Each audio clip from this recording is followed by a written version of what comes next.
Hi everyone, it's Dr. Rani here, and yesterday, if you caught my IGTV, I talked about the best foods for eye health, A to Z. I talked about kale being one of the most nutrient-dense foods and great for your eyes. So today I'm going to share with you an easy, simple recipe for kale chips. So easy, even a child could do it. So you just need two ingredients. Basically, you need some fresh kale and some olive oil, and this actually happens to be organic lemon flavored olive oil.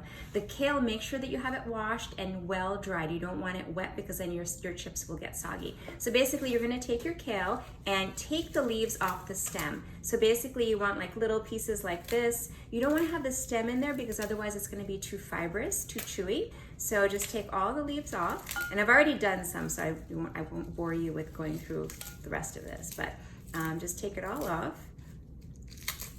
And then what you're gonna do is, after you have that, make sure the pieces are a little bit small. You don't want them too big either. So just kind of like bite-sized pieces.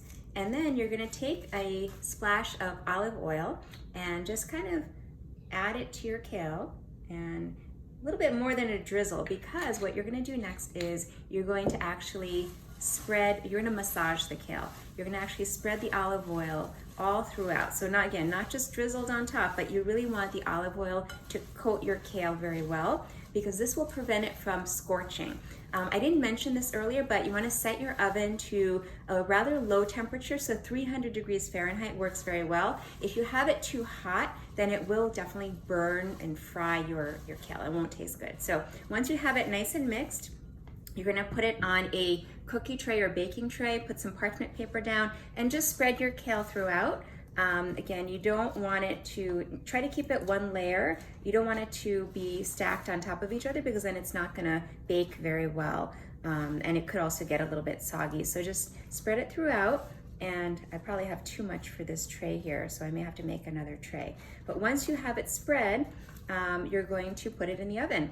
And you're gonna bake it for 30 minutes or so, depending on how hot your oven gets. You can do 30 minutes. If it doesn't get that hot, you can do like 35, 40 minutes, but no more than 40 minutes at 300 degrees Fahrenheit. So again, this is my one layer of kale, spread out nicely. I think it's ready to go in the oven.